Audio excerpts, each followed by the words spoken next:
Assalamualaikum, salam sejahtera bagi kita semua. Om Swastiastu, Shalom, Namo Buddhaya, salam kebajikan. Balik lagi bersama gue Charles dari DeepMax. Kali ini gue pengen ngebahas 3 local brands yang is it worth the hype or not?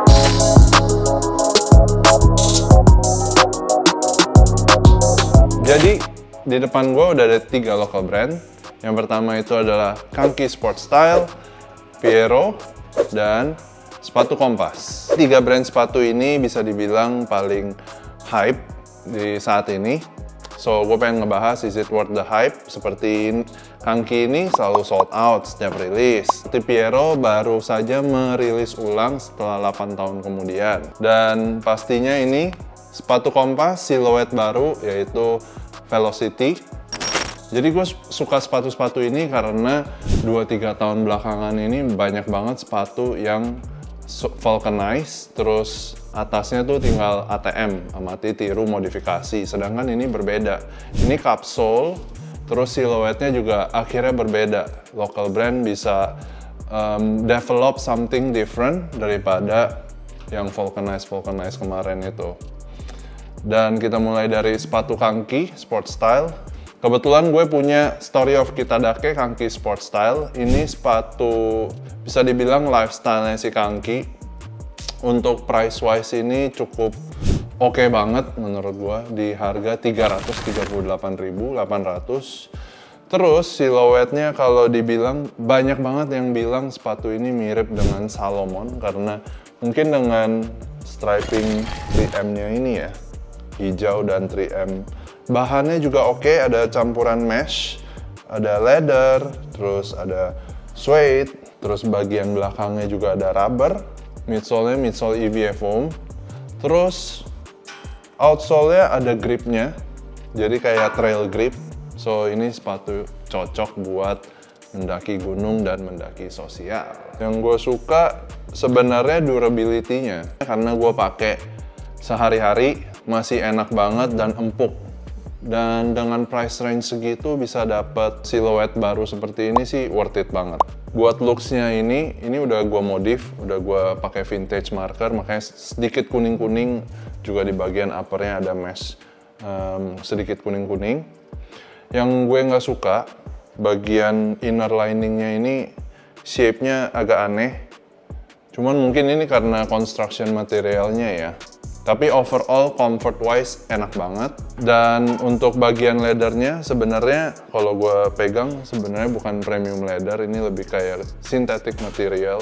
Cuman yang balik lagi ke harganya, jadi menurut gue wajar ya.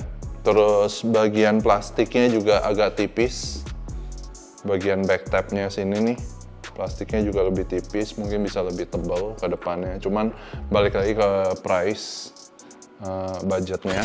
Dan untuk bagian eyelets ini mungkin gue lebih prefer plastik daripada metal, tapi overall ini keren dah, mau dipakai buat mendaki gunung, mendaki sosial, cocok. Kalau buat kalian yang nggak kesampean Salomon, mending beli ini dan bisa dapat 10 pairs ini, ganti-ganti biru. So far ada 2 warna, biru sama hijau, dan semoga makin banyak lagi warna-warninya. Ditunggu Brian. Nextnya kita ada Piero Jogger 8th anniversary. Jadi sepatu ini tuh udah sempat dirilis 8 tahun lalu dan akhirnya dirilis ulang pada awal tahun ini di JSD. Pertama kali gue lihat, gue kira ini siluet baru, ternyata udah sempat ada di 8 tahun lalu. Dan akhirnya gue coba sepatu ini, ternyata empuk banget. Price range-nya dari 499.800. Terus first impression, pertama kali gue lihat siluet ini, bagian depan sini, toe box-nya ini gue kira Asics. Gue kira maksudnya terinspirasi dari Asics Gelite. Midsole-nya dari SNC, yaitu Supernatural Comfort, jadi campuran rubber dan foam. Empuk banget, gue udah cobain. Dan ini fits-nya tuh true to size, gue pakai 45 dan ini nyaman pakainya. Terus yang gue notice dari bahannya itu juga lebih premium, ada bahan suede, terus ada bahan nylon, dan juga ada sedikit leather. Tapi balik lagi dengan harga segitu, kalau gue pegang bahan suede, nylon, leathernya itu memang sedikit berbeda. di compare dengan sepatu-sepatu import lainnya ya, seperti Nike, Adidas, dan lain-lain. Sesuai dengan harganya lah menurut gua. Karena katanya sih tulisannya premium suede, cuman kalau gue lihat ya seperti suede pada umumnya aja sih, bukan yang high quality suede, hairy suede atau yang super soft. Karena biasanya kalau suede itu kan kita pegang bolak-balik kiri kanan itu dia berubah warnanya. Sedangkan kalau ini pas gue pegang nggak stay the same. Cuman feelingnya smooth. Raw laces, campuran warna burgundy sama ada krimnya. Midsole-nya juga menarik, jadi warnanya udah nggak putih banget, melainkan putih off-white, mengikuti zaman. Inner lining-nya juga empuk dari mesh, warna krim. Kayaknya enak sih. Kemarin udah gue cobain buat jalan seharian dan lumayan empuk. Tapi karena gue nggak suka estetik raw laces-nya gini, karena lumayan muted warnanya, sangat nggak kontras, gue ganti dengan cream laces biar sedikit berbeda, jadi looks-nya lebih menarik. Yang gue nggak suka sebenarnya dari laces-nya, mungkin bisa sediain banyak alternatif laces, flat laces, terus laces yang lebih kontras warnanya, terus juga material leathernya bagian sini tuh sedikit kelihatan murah. Untuk harga 500.000 gue bilang ini worth it buat sepatu trainers. Yang terakhir, sepatu Kompas Retrograde Velocity. Jadi sepatu ini menurut gua sepatu local brand yang harga range-nya cukup mahal menurut gua. Start from 798.800, belum yang sepatu-sepatu collab-nya. Yang dimana sepatu collab-nya kalau nggak salah terakhir yang sama Iwan Tirta itu 1,7 berapa something, sama yang FR2 dan Temple itu sekitar 1,2 sampai 1,4 juta. So is it worth it? Is it worth the hype? Is it worth the material?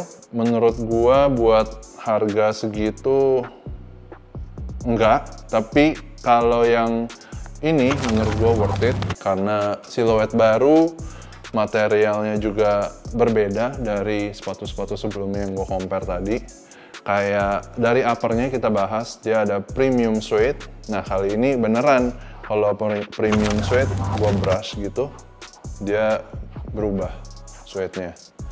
Terus juga nylon material dan juga ada, kalau dibilang bagian logo Kompas ini bahannya dari leather, smooth, cuman nggak bertekstur leathernya. Maksudnya biasanya tuh kalau leather bagus, kalau dipegang tuh ada creasingnya. So buat menurut gue yang kali ini cuman smooth leather biasa, tapi cukup solid. Apalagi bagian inner liningnya, shape-nya bagus, tapi sayangnya banyak dikomplain orang karena bagian sininya nih, bagian ankle areanya, collarnya ini kalau dipakai lama-lama, dipakai jalan lama-lama tuh sakit.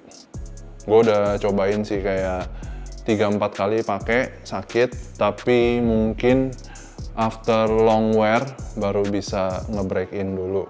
Jadi sepatu ini tuh terinspirasi dari Yeezy 700 Wave Runner sama Visvim. Jadi sempat ngobrol-ngobrol sama si Abah Dede Hamzah.